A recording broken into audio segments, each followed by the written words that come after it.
Good evening and welcome back to another episode of the Sask Sports Show on Amateur Sports TV, brought to you by Southwest Terminal. I'm your host, JD Houghton, coming to you live from the bright lights of Saskatoon, Saskatchewan, in my basement. Tonight, I'm very excited for the guest that I have coming on the show tonight. Phil "The Thrill" Andrews will be stopping by. Phil was the voice of the Regina Pats of the Western Hockey League for 9 seasons. Tonight, Phil and we're going to talk some WHL, his play-by-play career, and his time that he spent with the Pats, and also talk about the reboot the WHL is talking about of the WHL season, and dive briefly into some COVID talk. I'm not going to go on for too long about that because I think we've beaten that dead horse pretty well by talking about it every day for the last year. So, so sit back, relax, and enjoy the show.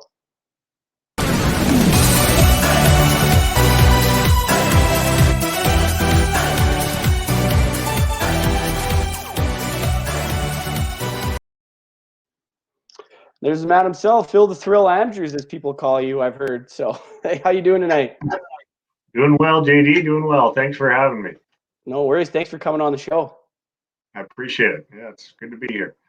Well, before we get started into the interview process and going back and forth, I just wanted to give my condolences to the Sopatik family. This past weekend, Kyrell got into a bad snowboarding accident with life-threatening injuries. I'm from Kamloops, so I got a wide season tickets last year, so I got to watch him play. So I just wanted to give my condolences from myself, the Sask Sports Show, and the Amateur Sports TV family.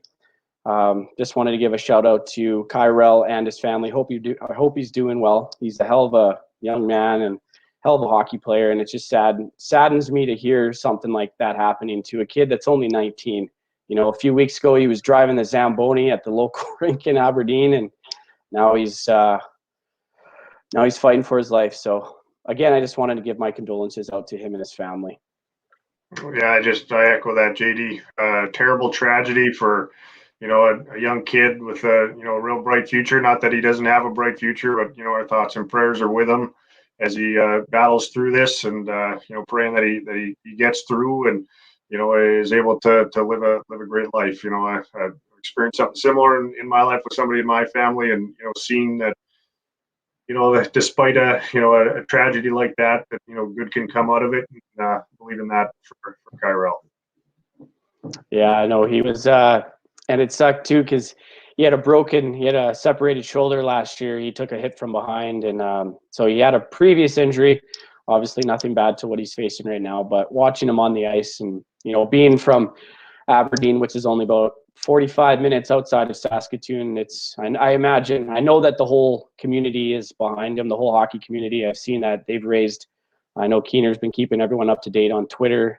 Last time I checked, he was up, their GoFundMe page was up to about $155,000. It's probably up in the 180s now in that 3-hour span. But no, my thoughts and prayers, like you said, go out to him and his family. I don't know if you have any stories with Kyrell. I know you're from the area, so. I don't, unfortunately. When guys go out and play in Kamloops, any of those Western Conference teams, you see them once a year, so you don't really get a good gauge of, them as a kid or them as a player. Even in his midget days, I was doing games in Regina. I wouldn't have had a chance to see him, playing where he did. So, no, unfortunately, I got no tie whatsoever to Kyrell. But how do you think, in your opinion, I realize that the whole hockey world is shook by this. It went viral on Twitter, Facebook, kind of every social media platform. I know Connor Zary made a statement because him and Kyrell were very close. But how do you think that this impacts the hockey community, and maybe some tighter restrictions on players with extracurricular activities outside of playing in the Western League? I don't know that you could take it that far. Okay. I mean, these are kids, right? And I mean, it could happen to anybody, right? And so I'd have a hard time seeing the Western Hockey League coming down, or individual teams coming down with restrictions. I mean, I could see it in season, where you're under the protection of a team and you're living with a billet and you don't want to see a guy going and doing certain activities and that type of thing because you're responsible for them. But I don't know that the league could ever say when you're home for your off season that you can't go with your family on a snowboarding trip. I don't know. I don't know the ramifications that way. But but like you said, it impacts everybody in the hockey world because it is such, a small, tight knit community. Everybody's connected in some way. If you've worked in the league, played the game, everybody knows somebody that knows somebody, right? And so obviously you look at the support from the GoFundMe page, that reflects that, right? It's a family. Hockey is a family, and it's a good thing. It's good to see the support for Kyrell, and it's just a terrible thing that can happen to anybody, and all you can do is hope that he can pull through it, right? And that's all I would say about that. I don't know if you could see any ramifications. No, I understand that. There's, just the idea popped in my head, and I didn't know, especially, like you said, possibly when they're under the protection of the hockey team, there could be more. But it's a freak accident that I don't know if I've ever seen anything that bad come from a young hockey player. In years past, I haven't heard anything that bad, but it's definitely terrible to see. So, and their goal was $50,000, and then now they're up to over 150. So you can say that everybody's behind him and his family in this really tough time. Mm-hmm. No doubt about it. No doubt about it. Well, as I mentioned earlier in my intro, Phil the Thrill, I have to ask you, how did you get that nickname? Well, there's when I started in Regina at 620 CKRM, 11, 12 years ago, I came out of Kindersley, and I took a job just as like a weekend anchor and weekday reporter with the chance to do some sports. And Rod Peterson was the sports director there, obviously voice of the Riders and host of the Sports Cage. And he named me that probably my first week, and it stuck for 12 years. So yeah, you thank Roddy for that one. Yeah. Well, as you saw on my Facebook post revealing you as my guest, I saw John Keane. He was just he commented, "What a thrill!" What a thrill! Yes. Yeah. I'm not sure I quite lived up to the expectation of the nickname, but You know what? I feel like everybody in that WHL circuit or play-by-play guys, they have a nickname. I think for everybody. Obviously, Keener is Keener, like John Keane's Keener, and Rod's Roddy. I would imagine. I don't know if he has a nickname, but I feel the thrill. Yeah, it's a hockey thing, right? Like nobody actually calls anybody by their real name, right? Like there's nobody that played, coached, worked it's what happens. I don't know. If you don't get a nickname, something's wrong. I think that's what it comes down to. So I think that you might not be very well liked by the team. Yeah, exactly. Well, obviously you've had a great career. You were the Pats play-by-play, the play-by-play guy for 9 years, and you went to WABC, took up a career in broadcasting. But before you made that jump to go to school, as a kid growing up, what kind of sports did you play, and when did you finally decide that broadcasting, radio, kind of play-by-play, that's the avenue you wanted to go down? Growing up, I played everything. Hockey was my passion and my love. I wasn't of the caliber, I guess you could say, to get to the heights that I wanted to go. I was a much better soccer player, football player, baseball player, did all those. Basketball, I played. I played it all. I love sports since I was a kid. It was, a passion of mine.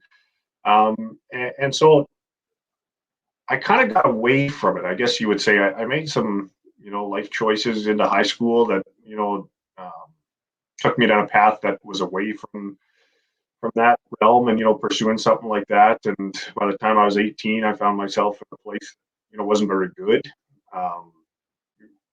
My mom kind of came to me with this idea of going to broadcast college, and I did.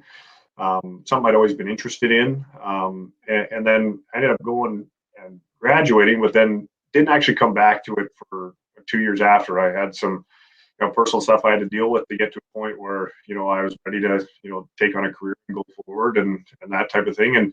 And so it wasn't maybe a traditional path towards broadcasting, and it was kind of something that I took on a suggestion that I was always passionate about, and then able to come back to a little bit later in life. So yeah, sure glad I did though. There's no doubt. Well, I remember like living in Kamloops and going to the Blazers game and then coming home and watching the highlights of all the Eastern games. You know what? I'm not going to lie. Before I knew who you were, I thought you were, a lot older because of your voice. And I'm not trying to be mean or anything, but I just that's the assumption I got. I never knew who you were. I just heard you by your voice. Great voice and great play-by-play for the Pats. I just always thought you were older. You are not the first person to tell me that. I will tell you that for free. Almost everybody says, "Man, I thought you were like 50," and at like 32, right? Like it's whatever. I mean, I don't look that old. That's all that matters. No, and like I said, great voice. So it's nice to finally put a face to a name and a voice. I appreciate it, pal. Growing up as a kid, you said you played sports and whatnot, and you probably listened to Hockey Night in Canada, you watched football, all sorts of probably sports or broadcasters. Like, what kind of broadcaster did you look up to growing up?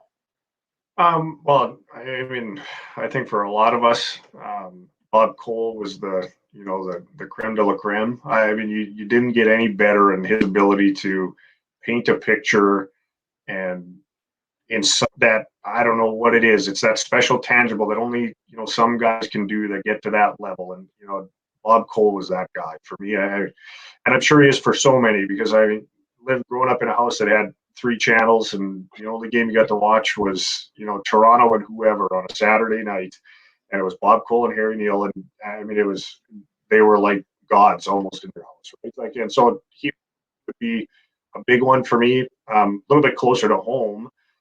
Les Lazaruk doesn't like me telling this story. The voice of the Saskatoon Blades. I grew up in Saskatoon, and I used to have a little tiny radio, like a normal tiny radio. They don't exist anymore because you just get it on your phone. But I tune in and have it underneath my pillow, going to bed, listening to Blades games, and trying to make sure my mom didn't hear it. So I had to have it nice and quiet. I was supposed to be going to bed.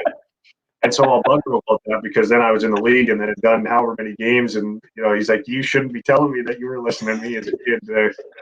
With the thing under his pillow. So I mean, Les was a guy that I always liked to listen to, and then to be able to meet him and work with him over the last 9 years, just an incredible human being.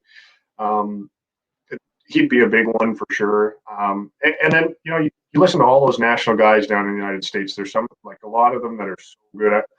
Joe Bowen, a guy for the Toronto Maple Leafs, incredible ability to just find that excitement in a game, and the Holy Mackinac. He's got that very distinct sound.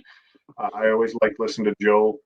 And then down south, I mean, like, who doesn't like watching the Masters and listening to Jim Nantz, or Joe Buck calling a football or a baseball game? Those type of guys. I mean, you always look up to, because they're the best of the best. So yeah, actually right now, big fan of Joe Davis, the guy that does the LA Dodgers games. I think he's incredible. Got a chance to do some NFL games this year, and there's a lot of guys out there that do a heck of a job. Well, and it's nice to see with those guys down there that they're they cross over into different sports. So Jim Nantz, I know, and I'm a big March Madness college basketball fan, and he always does usually games leading up to the Final Four, including the Final Four, and like Joe Buck, baseball, like baseball and football, and even listening to guys that are NFL guys like Troy Aikman or Tony Romo, that they're so good at what they do that they played in the league for so many years that they can see the play, they can see what's going to happen before it even happens. It's just crazy. Man, they are incredible. Both those guys you mentioned. I mean, Tony Romo. I mean, it's interesting because you see a lot of those former players come and try and do it. and they're okay. It's not that they're bad, but then you see a guy like Tony when he comes right out of football and does that. I mean, they're just guys that are made for it. He's one of them. Yeah, and you see guys. I've noticed a lot on Sportsnet. They're kind of cycling through ex-NHL players now. Like Kevin Bieksa is their new guy. I don't mind Bieksa. He's a hockey player. He got all his teeth fixed by the looks of it.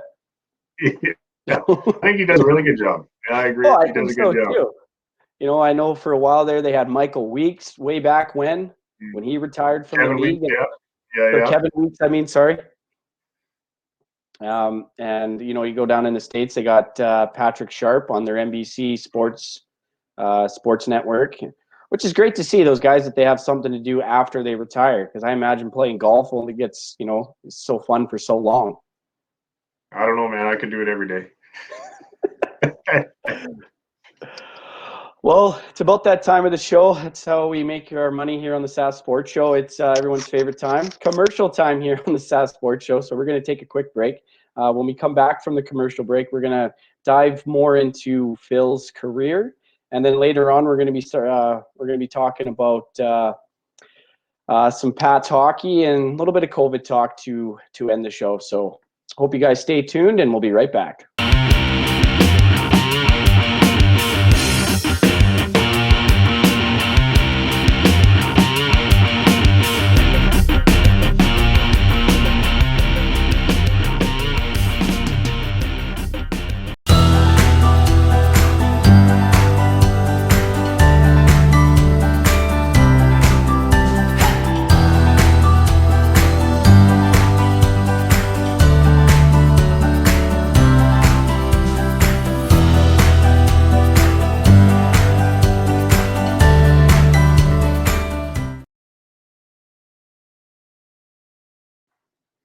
And welcome back on the Sask Sports Show.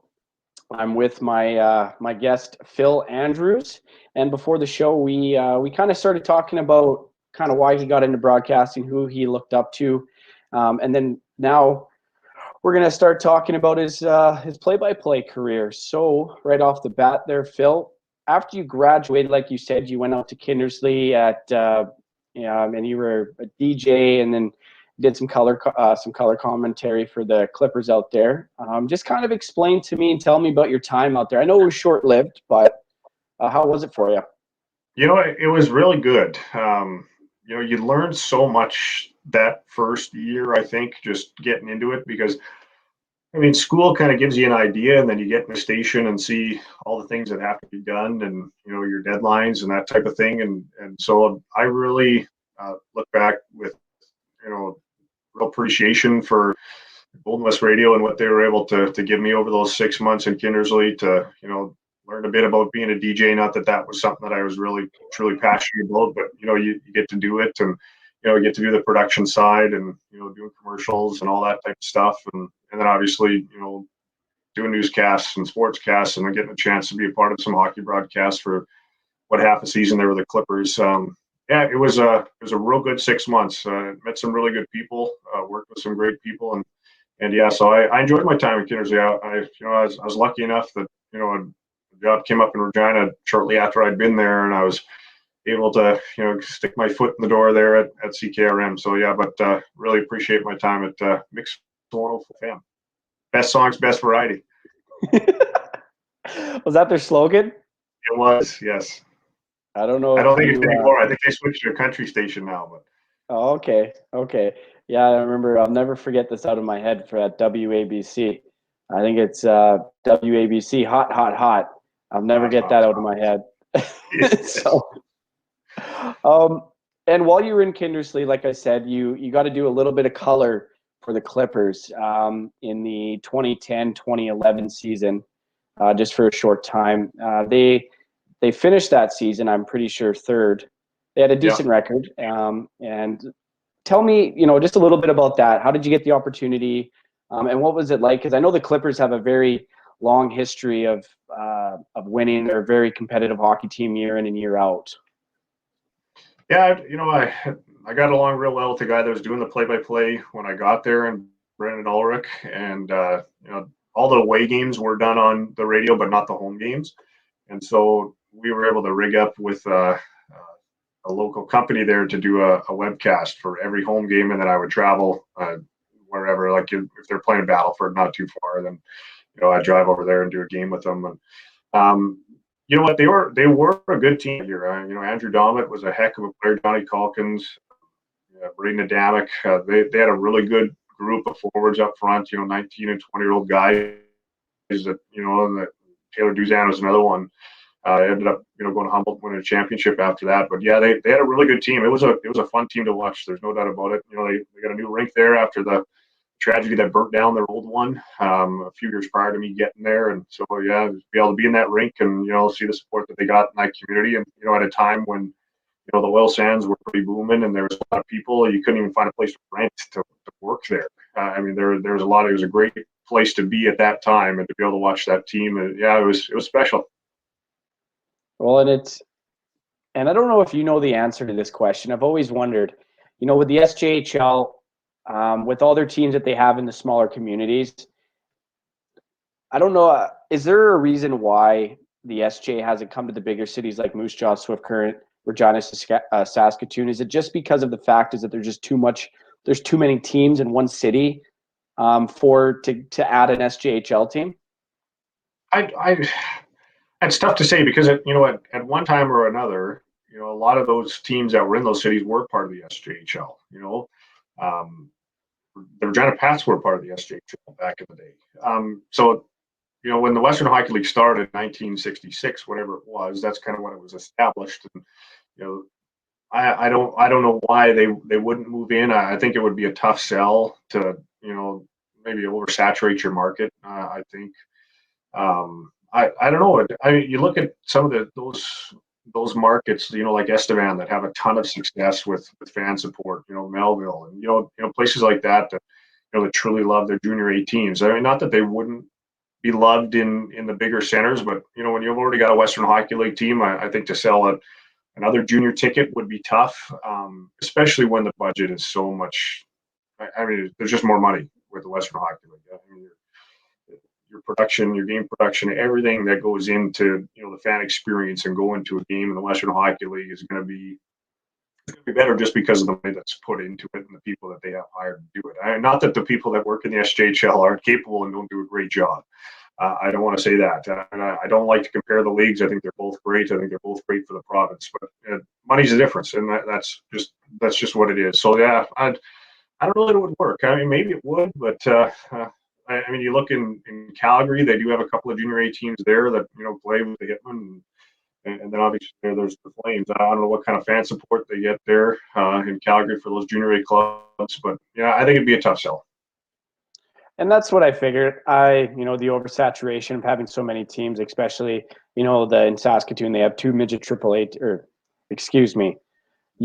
male U18 teams, and then having a WHL team and then adding an SJHL team. I agree with you. The oversaturation, that's what I figured. I just wanted to pick someone else's brain on that matter because I was always wondering it. It just kind of clicked to me, or light bulb went off. I was just wondering why. But yeah. I know I've seen the support that these small towns like in Yorkton or Estevan, awesome.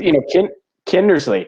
Like they go crazy for their teams, even just down the road in Delisle for their junior B team. Like they love, the community is fully behind those teams. Yeah, there's no doubt. So after you left Kindersley, you went to CKRM. You applied for the job. You got it. Kind of tell me about that experience moving from Kindersley down to Regina. You were I think you said you were a weekend news and sports anchor. Yep. And then I was a reporter 3 days a week. So I worked Saturday to Wednesday every week. I was bottom of the totem pole, 21 years old. I was crapping my pants going into that station the very first day. Only 6 months into my career, like, what am I doing? This is one of the most well-known stations in all of Saskatchewan. Don't screw it up. That's all I was thinking about.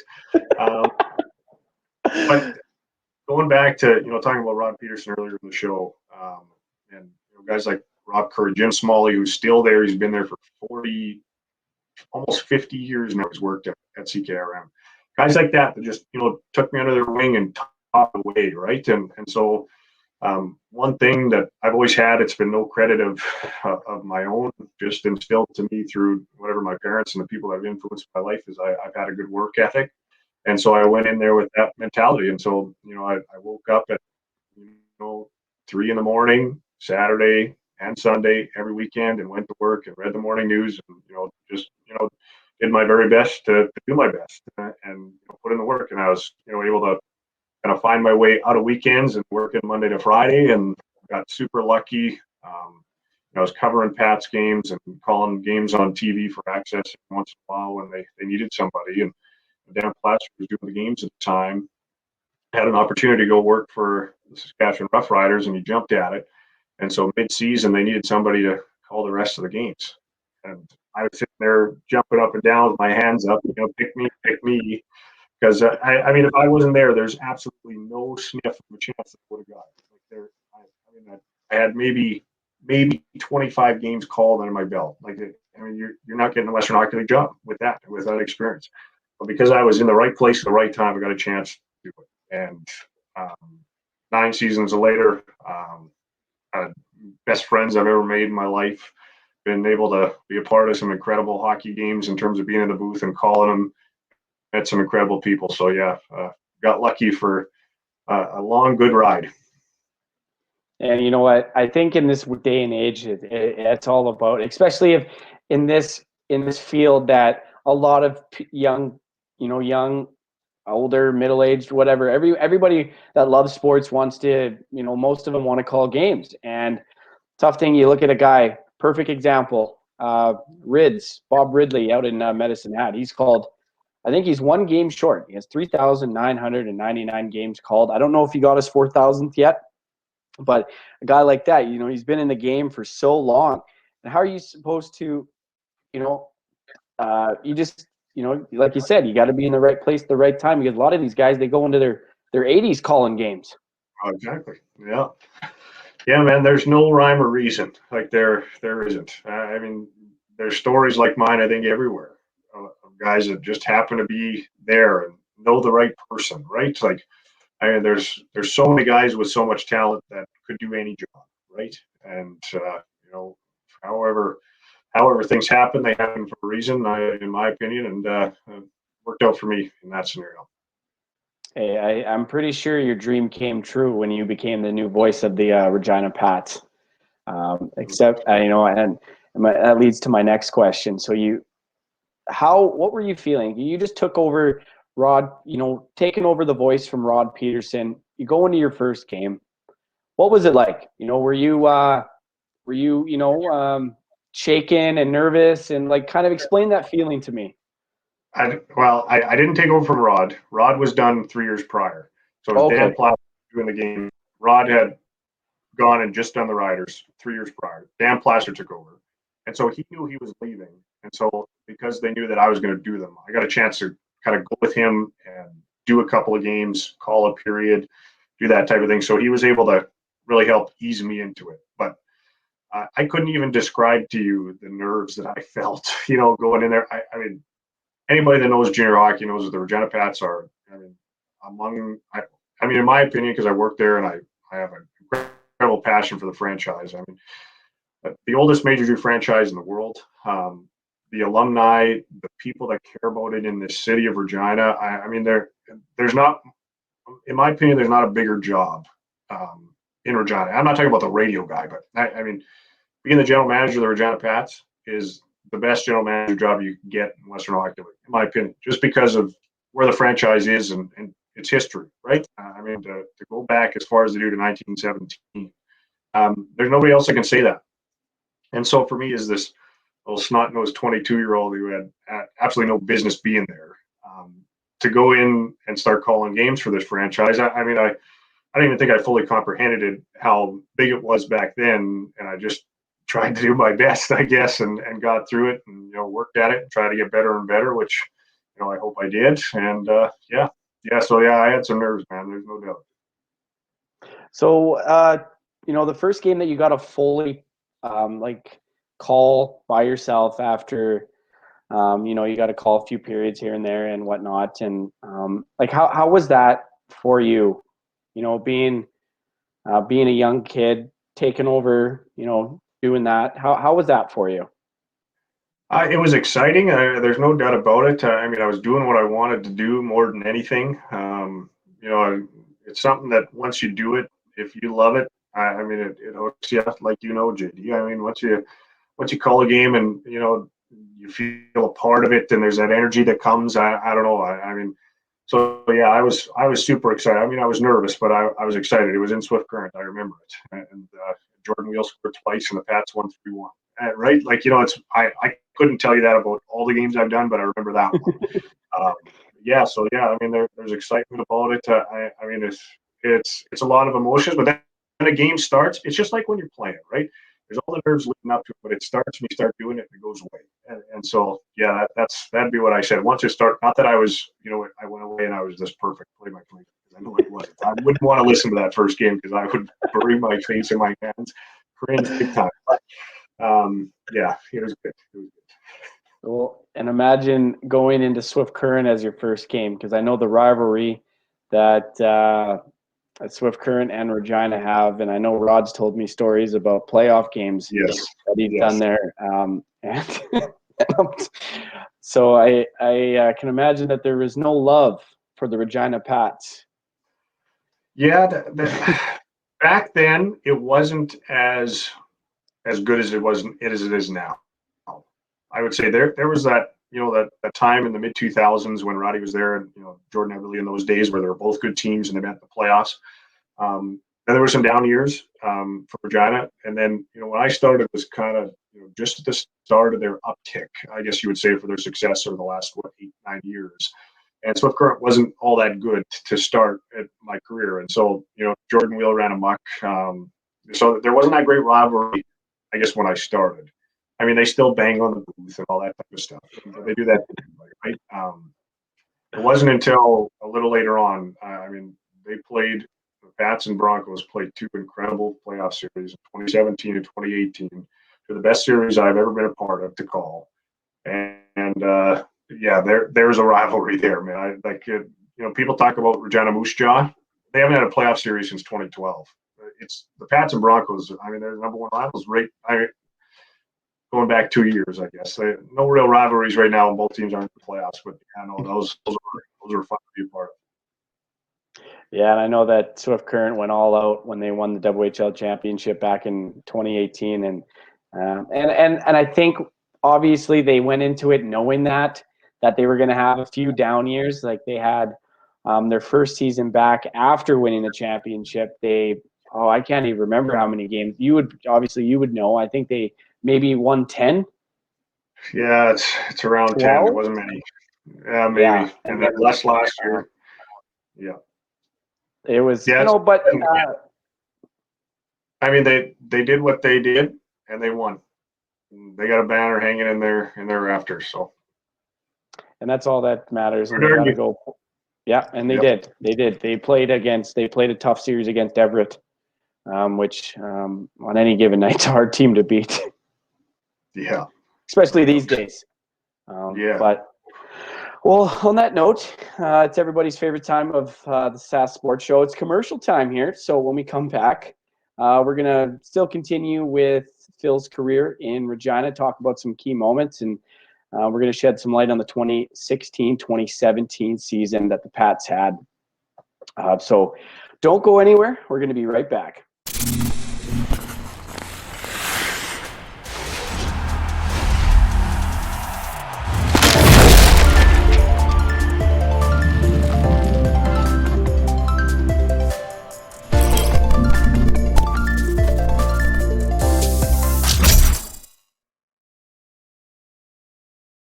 Welcome back to the Sask Sports Show here on Amateur Sports TV. I'm with my guest tonight, Phil Andrews. He was the play-by-play, the voice of the Regina Pats for 9 seasons.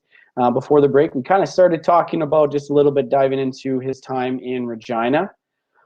And the first thing I'm going to bring up is, from what I've seen and my research that I've done and things we were talking about before, you know, since you've been there, like you said, their Pats were on the uprise with the teams that they were putting together. So they've had some great, good, and, you know, some little bit of off seasons as well. So, but the main season I want to talk about here is the 2016-2017 season, where they went 52-12-7-1.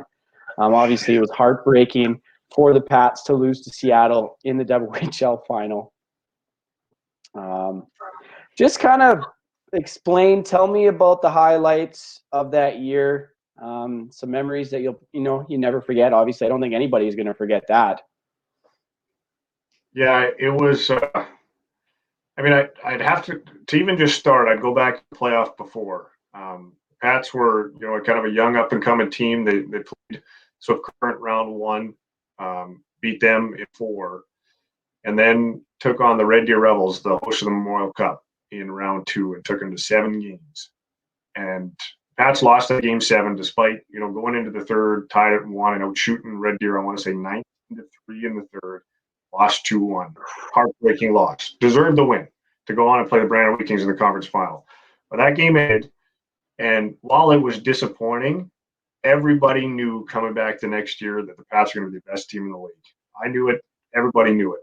And so coming into that year, there was a lot of excitement, I think, even before the first puck dropped, just because the guys that were coming back, you know, Adam Brooks, Austin Wagner, Connor Hobbs. I mean, just guys that looked so good the year before. Samuel, now a year older, coming into his 18-year-old year, coming off being a first-round pick of the Anaheim Ducks. I mean, there was just all the pieces were in place for this team to be really good. And then the season started. They actually lost on night 1 in overtime to Prince Albert, and then went on a run to mid-November where they didn't lose in regulation the entire start of the year. I mean, it was like, holy smokes, this team is good. It wasn't like you went into the game hoping that you'd win. It was like, we're going to win, just a matter of how many. Right? Austin Wagner, now with the LA Kings, fastest player I've ever seen skate in my life, live, other than Connor McDavid. Now seeing him in Edmonton. But, I mean, he had 10 shorthanded goals by Christmas. I mean, this was a team that beat you in every aspect of the game. I mean, they could put up 10 on a consistent basis. I mean, every weekend, 7, 8, 9, 10 goals. The funniest thing going into that season, there was a partnership agreement with Regina Pats and a local establishment, is that when the Pats scored 7 or more goals, everybody with a game ticket got a free appetizer. So now in the building, this has happened like 25 times at home out of 36. Ooh. And these guys are like, we can't do it anymore. We have to make people buy something, because I mean, people were going in there and taking advantage of it, because it was almost every night. And it would be, Mr. Mike's goal in the building, the public address announcer 7, and the whole crowd would go nuts because they knew they were getting free food. What a start to the year. And then they were a club that was just so incredibly tight, and I think to be that good, you have to have that. You don't see teams that aren't that close, that don't have that success. But to see those guys and how great they were together, and how much they loved the coaches, and it was one of those years that you had to pinch yourself that I'm sitting on the bus with these guys and getting to be a part of it. You know what I'm saying? Like, to be able to go to the rink and just expect to win, and see all those guys have such great seasons. Adam Brooks, the captain of the team that year in his 20-year-old season.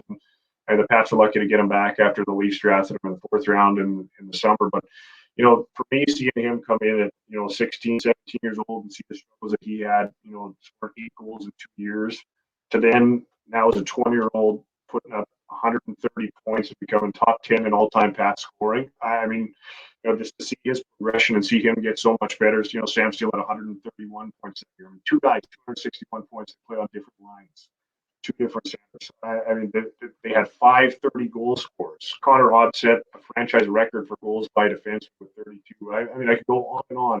Just every guy in the lineup had incredible years. And to be able to see that for 72 games, and then to go to the playoffs and be so excited, being the favorite to win the league. You sweep Calgary in round 1, and then you meet Swift Current, like we talked about, in round 2, go down 3-1 in the series, and everybody's freaking out like the Pat bust and go round 2.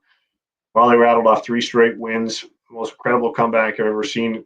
Game 6, Pats go down 3-1 in the second period. Tyler breaks an incredible save. Josh Maher and Wyatt Slavojian score late in the second. Phil scores in the third. Pats win. Force Game 7, blow out the Broncos. Go on to round 3, take on Lethbridge. I mean, what an up and down series that was.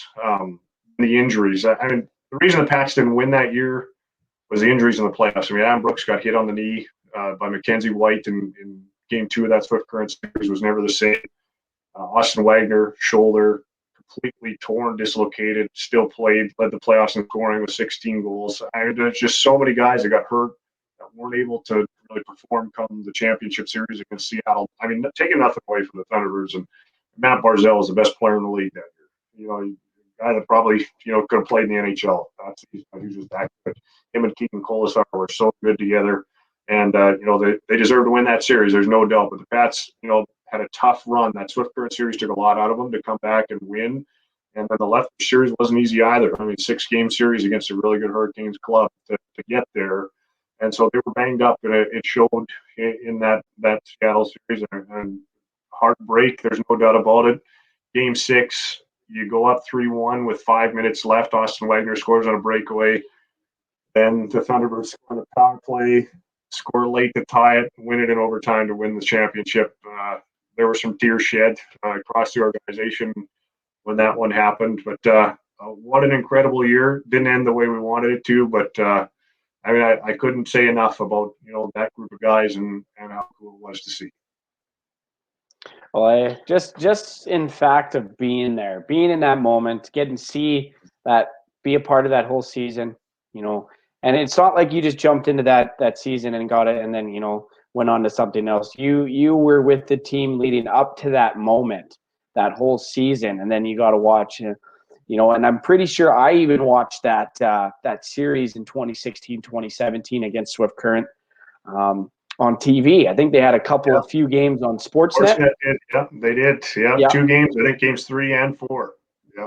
And then, I watched that, and at that point I was like, Swift Current's obviously the underdog, so I'm going to cheer for them. And, and they, like you said, they almost came back. How dare you? I know, right? I apologize to all the Regina Pats fans that I might have upset saying that.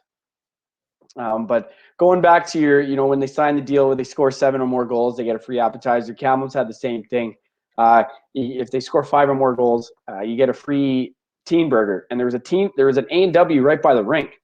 Yeah. So they would be listening to the radio, and when the game would be over, and they know that they're going to have to be making 400 teen burgers, feels like they go and, it's just like everyone goes into this one A&W, and it's just mayhem for about 2 hours for a teen burger. Yeah, go somewhere else. Yeah. Yeah. But that whole experience for you, I know you'll probably never forget that. And I don't even want to imagine what the bus, the reaction was from you yourself, the players after that season and how it ended. Because I know that if I remember correctly, the Pats haven't won a WHL championship in a very long time. Yes, it's been a while. Yes. Yeah. And I'm pretty sure. So, getting that close, I can imagine for any club, it's hard.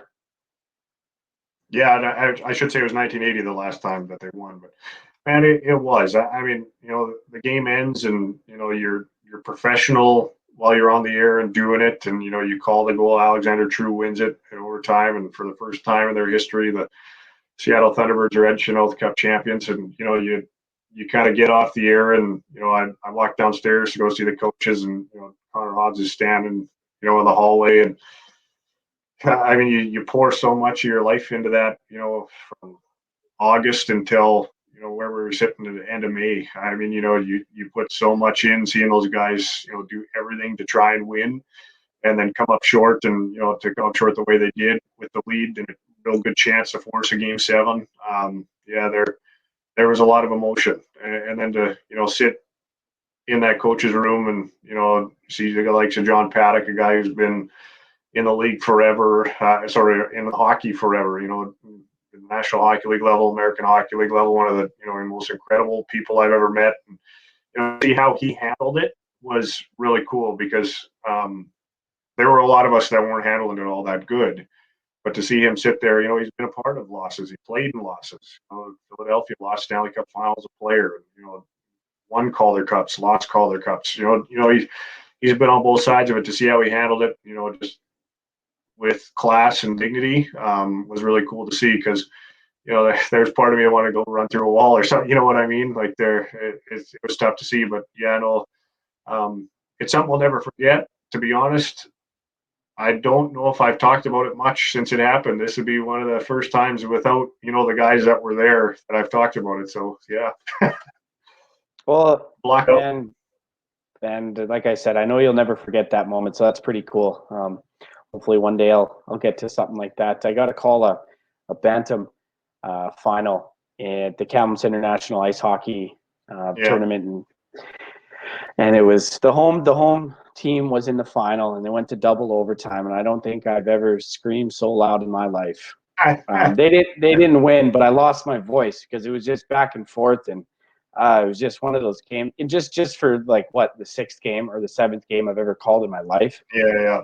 To have that sort of moment, it was great. Obviously it's not compared to a WHL championship, but I felt like I was in that moment. Yeah, darn right. Darn right.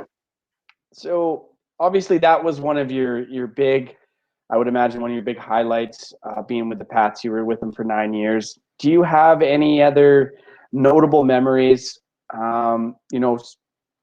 Let's say road trip stories, kind of some kind of, I don't know if anything happened to you like what seemed to happen to Rod Peterson. He told me some stories, but I think the game was different back then with fans as well. But do you have any of those kind of stories? Yeah, I'm not as antagonistic as Rod, so I don't have that same thing. We always talk. He's like, Phil, why do people like you so much, and why do they not like me? Well, because you say whatever comes to your mind, and people get mad about it, and that's just you. That's not me. I don't know. It's just how we're made. So I don't have any good stories in terms of fan interaction, really. In terms of things that stick out, I mean, the games are obviously the one thing, and you're there to do the games, but it's at the end of the day, it wasn't about that for me, and it kind of sounds cliche, I think, to say, but it really is about the people, man. Like when you get to be a part of an organization, like the Pats, and over the last 9 years, and the people that they have there, that's the thing I take away the most, man, is, I made, 4 of the best friends I'll ever have in my entire life. To work with the coaches that I was so lucky to work with, and, Pat Conacher, and then on to Malcolm Cameron, and, John Paddock, Dave Struch, just incredible people. And the players too. I mean, I was so young when I started. I was pretty well the exact same age as a lot of these guys, being, at 21, and, those guys were 20, and, I built some really good relationships with, some good young people, and that I still keep in contact with. So that's the thing I take away the most is the people that I was able to meet, not only the Pats organization, but outside it, other play-by-play guys in the league, and other coaches who I've been able, whatever, just over the years of, talking and getting to know them, really have a good relationship with. So yeah, that'd be the biggest thing for me is the people. There's no doubt. Well, and you get to see all these guys on a nightly basis too. Obviously you get to see the guys out west once a year, and when either of the divisions comes to or came to Regina, so I imagine that was pretty cool. And you got to meet different people that have been in the game for so long or so little. Yeah, no doubt about it. I mean, the game is littered with good people. There's no doubt about it. And you're right. It was good to see. I mean, guys like Keener, you get to know kind of briefly over the years, and Regan Bartel in Vancouver, Dan O'Connor's just a great guy working in started in Prince George, now at the Vancouver Giants. Marlon Martins in Victoria. I mean, there's so many good guys that are out there, doing the same thing that I was able to do for a long time. And it's not only them, man. I mean, the trainers and the athletic therapists and equipment managers that have been in the league forever. I mean, they're just good people, and that they'll shake your hand and talk to you, and you get a chance to see them every day. I mean, our two guys in Regina were, the best of the best, and Greg Mayer and Gord Cochran. I mean, it's good people, man, good people in hockey, and I was very lucky to get to know some of them.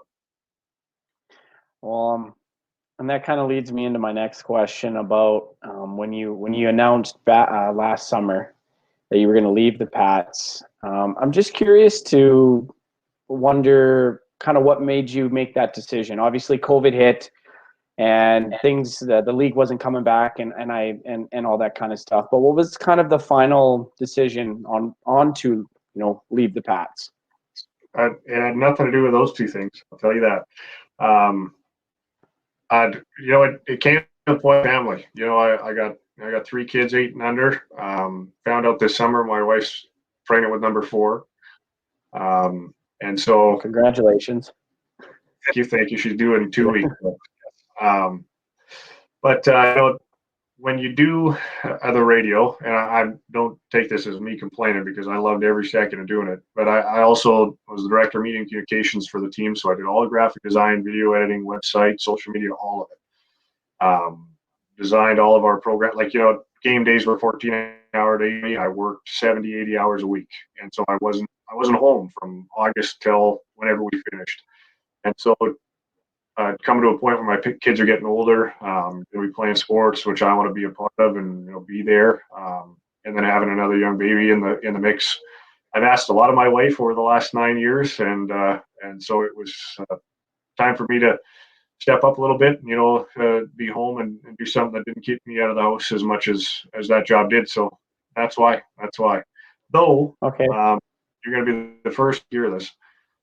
I might be back for this little shortened season. We'll see. Just to do these 24 games to help them out because there's not much travel, but we'll see what happens.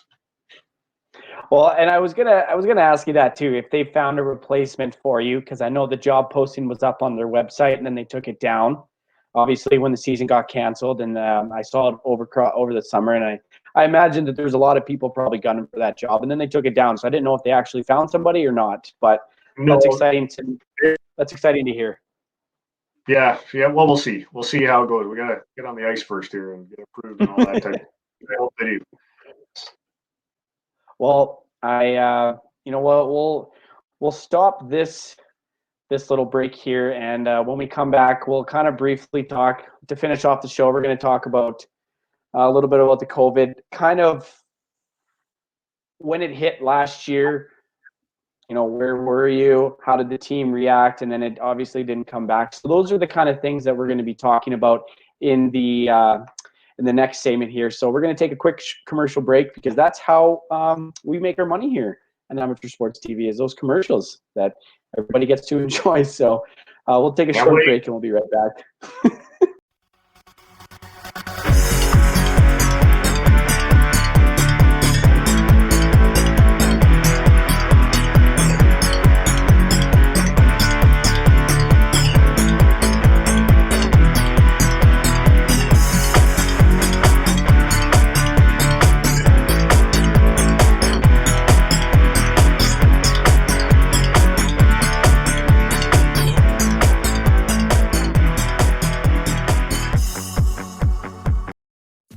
At Super 8 Winnipeg West, we have your comfort in mind, with free Wi-Fi and free daily Superstart breakfast. We also have guest laundry facilities, a state-of-the-art fitness center, and a jetted hot tub. Sleep well in a spacious guest room equipped with plush new bedding, a 50-inch flat-screen HD TV, microwave, mini refrigerator, and Keurig coffee maker. Or book a suite with a kitchen, ideal for extended stays. Super 8 Winnipeg West, located just inside the perimeter on Portage Avenue. And we're back here on the Sask Sports Show, brought to you by Amateur Sports TV. So to finish off the show, we're just going to kind of dive into the COVID scene a little bit about last year and talk a little bit about, if the season does come back in WHL, kind of what the Pats will be looking like as well. So start off this segment. Once it broke last March, I'm just curious to see how you, your family, the Pats organization, all the people there, all your friends have been doing through this crazy time, if you want to call it that. Yeah, it was interesting because we had just played at home to Winnipeg the night before. And the NBA had canceled their games that night. They had called it quits, and so you knew that this was going to affect everybody. You kind of had that ominous feeling. So I went to the office the next day. It was a Thursday. Friday we were leaving for Winnipeg to go play the ice, and then come back play Brandon Sunday. So we would have had a 2-game road trip to Manitoba. And I was kind of doing all my stuff, getting ready to send off to the road game, and then it came down. The National Hockey League has canceled their season or postponed, however they worded it. And then as soon as they do that, there's absolutely no way the Western Hockey League's playing games this weekend. So you kind of feel like you go from going 100 miles an hour, pushing through a season. We had one home game left, our fan appreciation night, which is our biggest one of the year. You got a lot of plans going into that and trying to make sure it's good and awesome. And then suddenly it's like, we don't think we're going to have a season, or will we? Because we don't know. At that time, you have no idea about how dangerous this is, or how many people are going to this affect. And so everybody kind of just went home. The players stayed in Regina for a bit because everyone's like, well, we get to play again in a couple of weeks, or do we, how's this going to work? But, it turned out, whatever, they stuck around for a week or something, and then everybody got sent home. And then you're just sitting in limbo. I mean, everybody went home. You couldn't go anywhere, couldn't do anything. It's the same story as everybody else, and you just tried to make your way through the days, and then you start to learn a little more, and maybe it's not as deadly as you were first scared that it was going to be, and you can start going to the store and that type of stuff. And, now we're just hoping and waiting. I mean, it's tough on everybody, I think. A friend of mine in Warren Woods passed away last week because of the virus. And just an incredible person that I got to work with for a lot of years there in Regina. And so it's affected a lot of people. It's tough to see, and we're just all trying to do our best and hopefully keep each other safe. So yeah, it's tough, man. There's half of you that really wants to see hockey back, and then there's the other half understanding why it's not. So, yeah. Well, I know that originally they just postponed the season, then they came out with a release saying that they were going to try to play the playoffs. And I think, if I remember correctly, where the standings were at that point, because I think a lot of teams only had 6 games. Yeah, Pats had 5 left. Yeah. And so as the standings stood at that point, that's who were going to make the playoffs. And I think, if I remember correctly too, the Blades were in that 8th playoff, that second wild card spot. I think they might have been in the first wild card spot. It's hard to say, but I know when I spoke with Les, he said that they were already out in Winnipeg at that point. Yes, when the news broke, they were going to play Winnipeg that night and then play Brandon the next night and then come back. I think they were going to make a stop in Regina or Moose Jaw. I can't remember. But anyways, I can't imagine,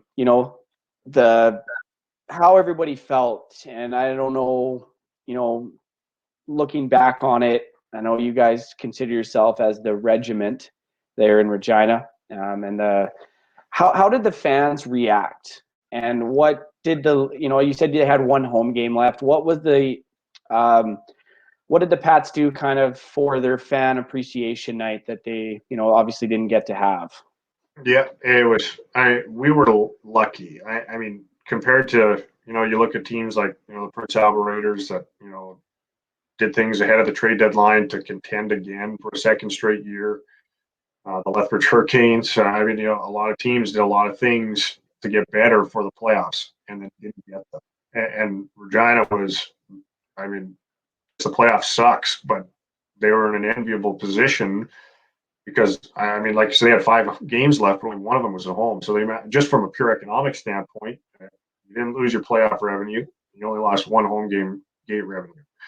So that was, the Pats got away luckier than a lot of teams would have. There's profit sharing when it comes to the playoffs being played, so every team loses out by there not being playoffs. So don't get me wrong, but just from a purely selfish Regina Pats standpoint, it could have been a lot worse. So a lot of teams took a much bigger hit in terms of projected revenue for the rest of the year. All the tickets, obviously, for the Pats last game were refunded, whether in vouchers or for the next year or whatever, if people wanted it back or put towards their next season tickets.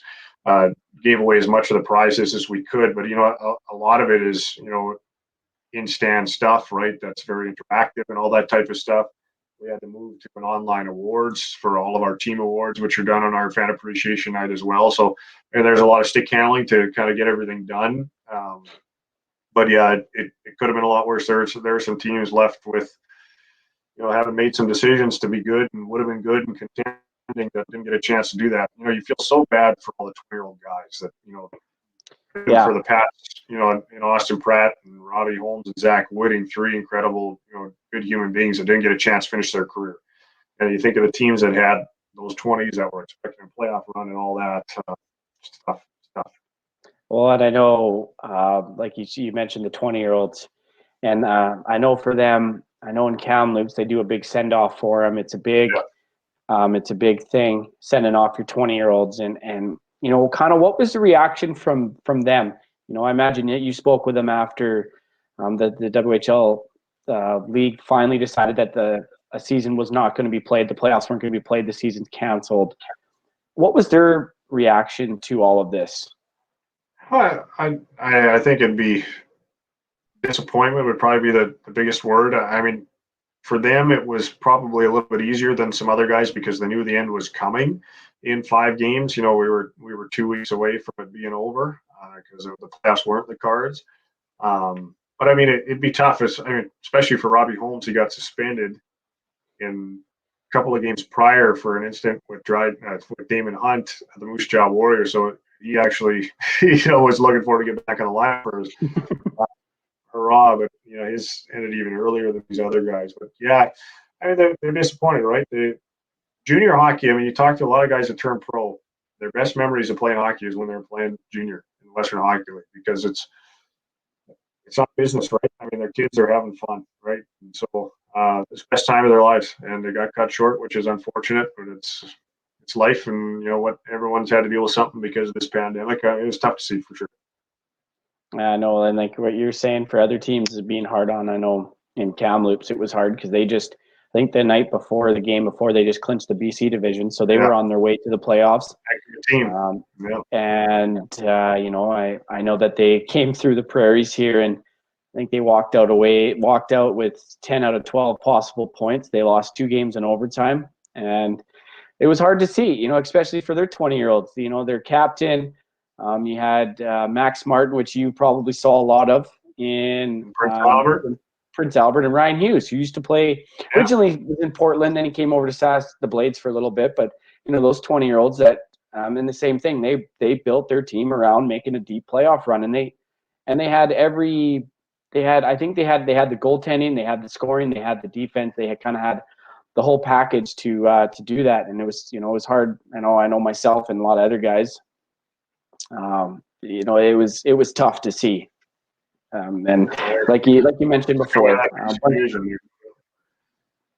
they were heck of a team. My cousin plays for the Blazers, Race Ramsey. That's your cousin. My cousin. Ah, okay. Okay. I did not know that. That is very interesting.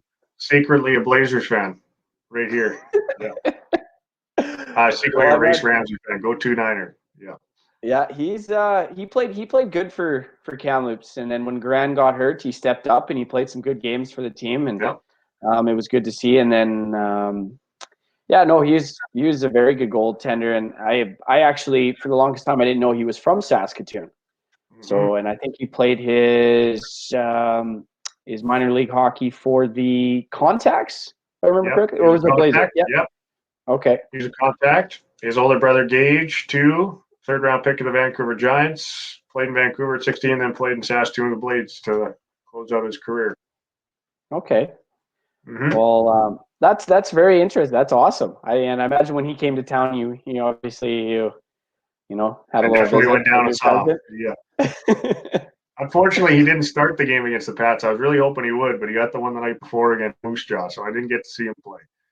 And that was a tough game too, because I remember watching that game on WHL Live, and I'm pretty sure they had a big 4-0 lead, and then Moose Jaw tough came. Bounces.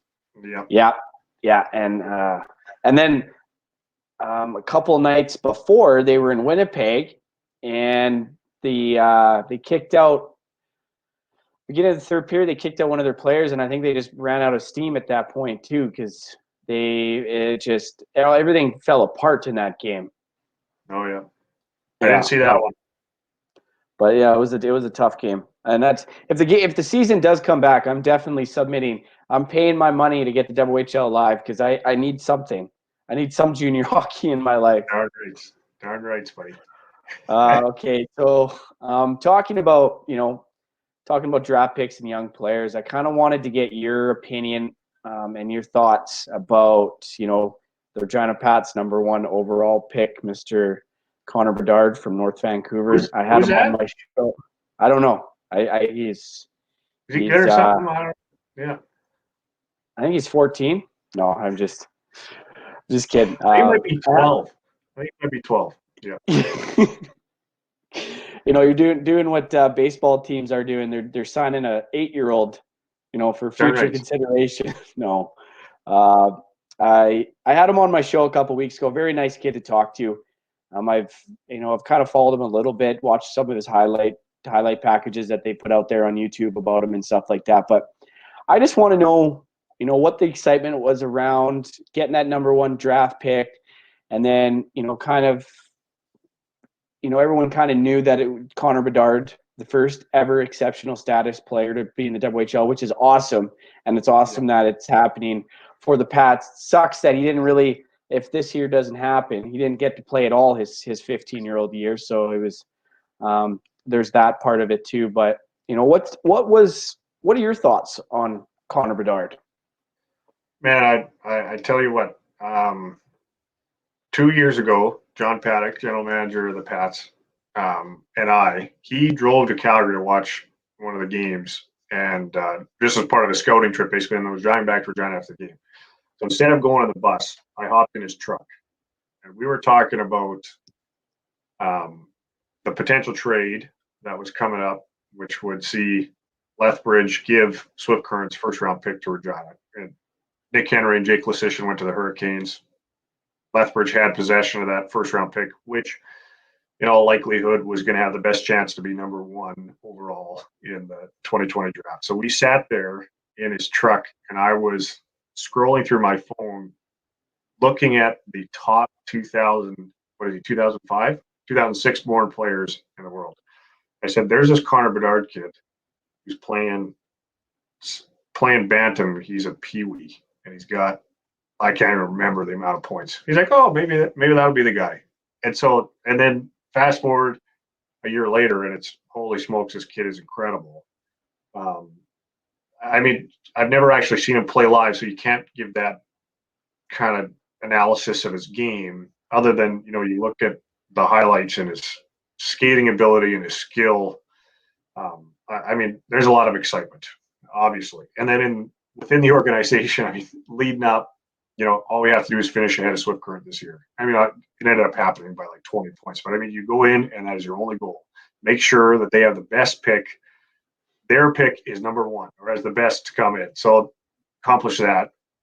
And then there's the Bantam Draft Lottery. So, the lottery works differently than, the other lotteries in the National Hockey League where if, you're picked, you pick #1. Whereas in the Western League, bottom 5 teams go in. You can only move up 2 spots. So it was like, you couldn't have Moose Jaw's ball come out or Tri-Cities.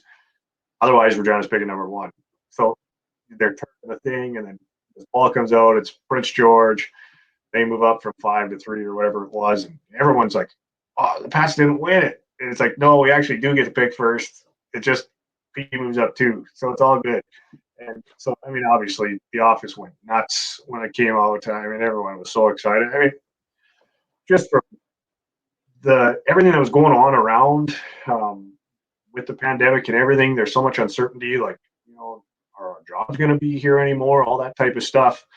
To have something positive like that happen was pretty exciting. And obviously the culmination of, John and some incredible moves trade-wise to, rebound from the Memorial Cup, in a couple of years, hopefully, and, have the opportunity to get a guy like that. I mean, it was a lot of planning and real shrewd moves by him to have it happen. So Yeah, it was real exciting.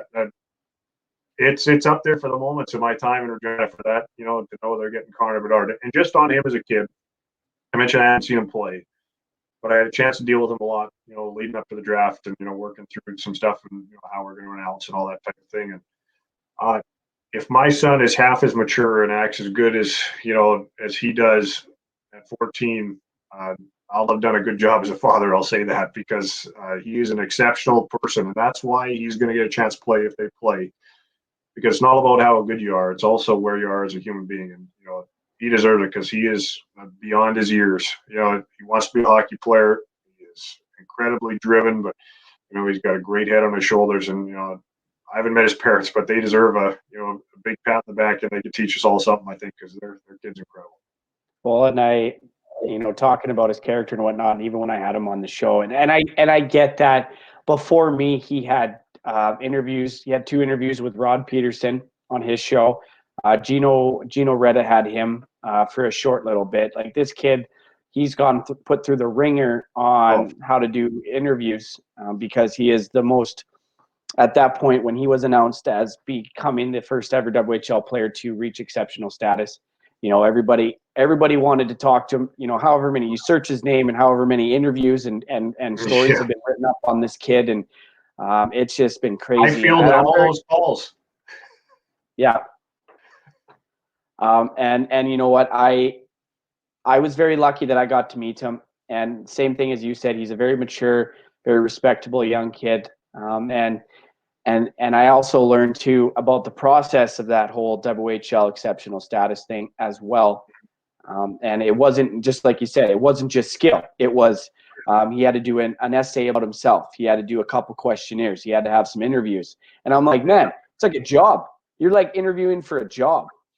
That's how I put it. And that's what in my mind, that's what he was doing. And then they have to come watch him play. And, he told me straight up, he was, he was nervous the first time they came and watched him. So it was a grueling process for him. And I even asked him, like, before you got announced as the first overall draft pick, did you know you're going to Regina? He's like, yeah, signed the contract the day before. I'm like, that's fair. That's understandable. I get that. We announced it the day before the draft. We took all the intrigue out of it. But I have to say, the 2 players that came after him, coming right from the Saskatoon contacts, that's pretty good too. For the Saskatchewan U18 male AAA Hockey League to have 2 of the 3 top picks in the WHL draft to come from Saskatchewan. It's pretty good. And I know a lot of, there was more. I think that was Riley Height and is it Braden Yeager? Kaylin Lynn was 6th. There was a few more guys. I know Sam Aremba. Yep, from Regina. Yep. Yeah. His older brother Tristan is a regular at the rink in Regina. Great kid. Okay. Because I know Kaylin Lynn, Sam Aremba, a few other of those guys, they were a part of that Bantam, season last year where 5 players had over 100 points. Yeah, incredible. It was just crazy. I think Kaylin Lynn had ended the season with like 120 or maybe 112. I can't remember, but he's from Shaunavon, came all the way up to Saskatoon to play his AAA hockey. So yeah. But no, I'm very excited to see what Connor Bedard can do, and I'm very happy to see that the province of Saskatchewan, always producing great hockey players. Like you see, Connor Zary represented Canada at the World Juniors. He was a Saskatoon contact. There's been many other players that have done that. And before we shut things down here, I just want your thoughts on the